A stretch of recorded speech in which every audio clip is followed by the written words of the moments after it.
दोस्तों इस वीडियो में बात करूंगा कि 5G रोल आउट होने में अभी टाइम लग सकता है और इस बारे में भी बात करूंगा कि क्या वाकई में हमारे को 5G की रिक्वायरमेंट है या नहीं है। तो दोस्तों बता दूं कि जो डिपार्टमेंट ऑफ टेलीकम्युनिकेशंस है, बाहर से जितने भी टेलीकॉम के इक्विपमेंट्स आते हैं, नेटवर्क गियर्स आते हैं, उसकी प्रॉपर टेस्टिंग करते हैं, सेफ्टी चेक करते हैं कि कोई इशू तो नहीं है या कोई स्पाइंग से रिलेटेड कोई प्रॉब्लम तो नहीं है।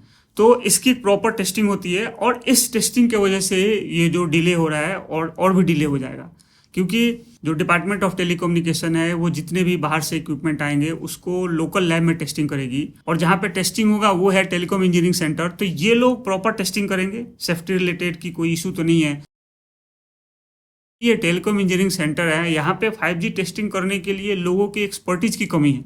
मतलब एक्सपर्ट लोग अवेलेबल कम है जो कि प्रॉपर टेस्टिंग कर पाए, इनको ट्रेंड करना पड़ेगा। और जो 5G टेक्नोलॉजी है वो बिल्कुल नहीं है, उसके वजह से भी बहुत सारे लोगों को ट्रेनिंग देनी पड़ेगी, मैन पावर की कमी है। जो टेस्टिंग होनी थी 1 जुलाई 2022 से होनी थी, जितने भी बाहर से इक्विपमेंट आएंगे उन सबकी टेस्टिंग होनी थी, लेकिन अभी प्रॉब्लम है कि प्रॉपर टेस्टिंग करने वाला कोई नहीं है, उसके पास एक्सपर्टीज की कमी है, उसके वजह से इसको डिले किया जा रहा है। और हो सकता है इसकी टेस्टिंग 1 जुलाई 2023 से करी जाए। और कुछ टेलीकॉम ऑपरेटर्स ने ये भी रिक्वेस्ट करा है कि जो टेस्टिंग का प्रोसेस है उसको और डिले करा जाए, मे बी 1 जुलाई 2023 से स्टार्ट करा जाए। और इक्विपमेंट टेस्टिंग में भी टाइम लग सकता है, तो मे भी हो सकता है 3 महीने 4 महीने लग जाए। अलग अलग कंपनी के इक्विपमेंट आएंगे, अलग अलग तरीके से टेस्टिंग करनी पड़ सकती है, तो उसके वजह से और डिले हो जाएगा। तो दोस्तों क्या आप 5G के रोल आउट होने का वेट कर रहे हो या नहीं कर रहे हो, ये भी बताना आप कमेंट बॉक्स में। अब बात करना चाहता हूँ कि वाकई में हमारे को 5G की रिक्वायरमेंट है या नहीं है। मुझे ऐसा लगता है कि एज ए कंज्यूमर लेवल पे 5G की रिक्वायरमेंट नहीं है, लेकिन कमर्शियल लेवल पे कंपनी जिसको यूज करना चाहती है वहां पे जरूरत है। कंज्यूमर लेवल पे बस आप स्पीड देख के फैसिनेट मत होगो। बताया जाता है कि 1 सेकंड में आप कोई मूवी को डाउनलोड कर लोगे, तो मुझे समझ में नहीं आता कि 1 सेकंड में आप मूवी डाउनलोड करके क्या करोगे।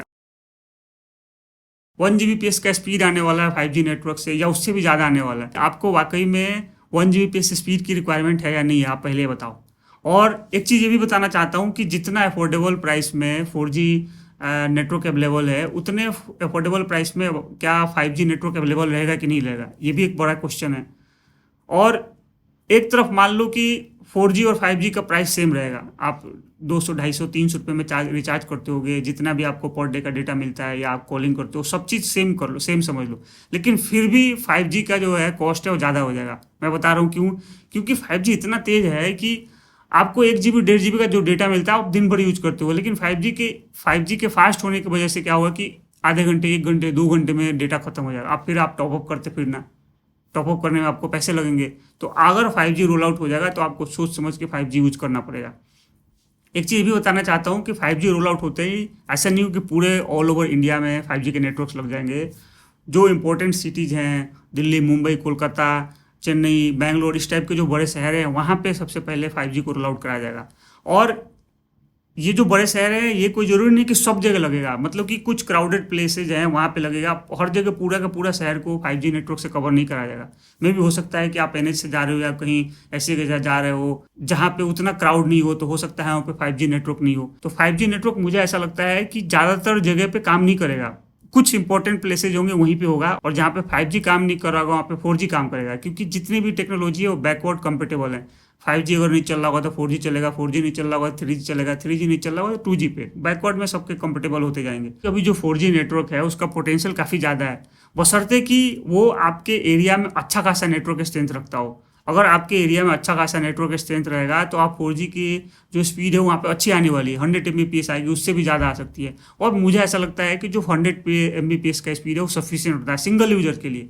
मैं तो बोलता हूँ कि आपके फैमिली में 5-6 मेंबर हैं, वो भी 100 Mbps का स्पीड को वाईफाई के राउटर पर अच्छा यूज कर पाते हैं। लेकिन अगर आप सिंगल यूज करते हो, 50 Mbps, 70 Mbps, 100 Mbps आ रहा है, वो भी सफिशियंट है। लेकिन अगर आप यूज कर पा रहे हो तब ये कोई गारंटी नहीं है कि जहाँ पे 4G नेटवर्क प्रॉब्लम है वहाँ पे 5G नेटवर्क अच्छे से चलेगा, इसकी गारंटी नहीं है। क्योंकि जहाँ पे 4G रो रहा है वहाँ पे 5G कहाँ से चलेगा। और ये भी बता दूं कि जो 5G का पेनिट्रेशन पावर होता है, जो नेटवर्क सिग्नल का स्ट्रेंथ होता है, वो 4G से बहुत कम है। जैसे मैं अपने रूम में मैं अपने फ़ोन पे 4G नेटवर्क का इस्तेमाल कर पा रहा हूँ, 4G फ़ोन में यूट्यूब खोल के कुछ भी देख सकता हूँ। 5G के केस में क्या होगा, आपके घर के अंदर नेटवर्क का जो स्ट्रेंथ होगा हल्का सा कम होगा, आप बाहर जाओगे, लाइन ऑफ साइट में रहोगे तो ज़्यादा स्ट्रेंथ रहेगा, ज़्यादा स्पीड आएगी। तो इन सारी चीज़ों का लिमिटेशंस है। तो दोस्तों उम्मीद करता हूँ कि आपको सारी बात समझ में आ गई होगी कि आपको 5G हैंडसेट के पीछे नहीं भागना है, 5G नेटवर्क के पीछे नहीं भागना है। आपको अगर यूज करना अच्छे से तो आप 4G पे कंसंट्रेट करें। 4G के पास काफ़ी सारा पोटेंशियल है, आपकी सारी रिक्वायरमेंट पूरी कर देगा। तो दोस्तों यही था, उम्मीद करता हूँ आपको वीडियो पसंद आएगा। And thanks for watching this and have a nice day.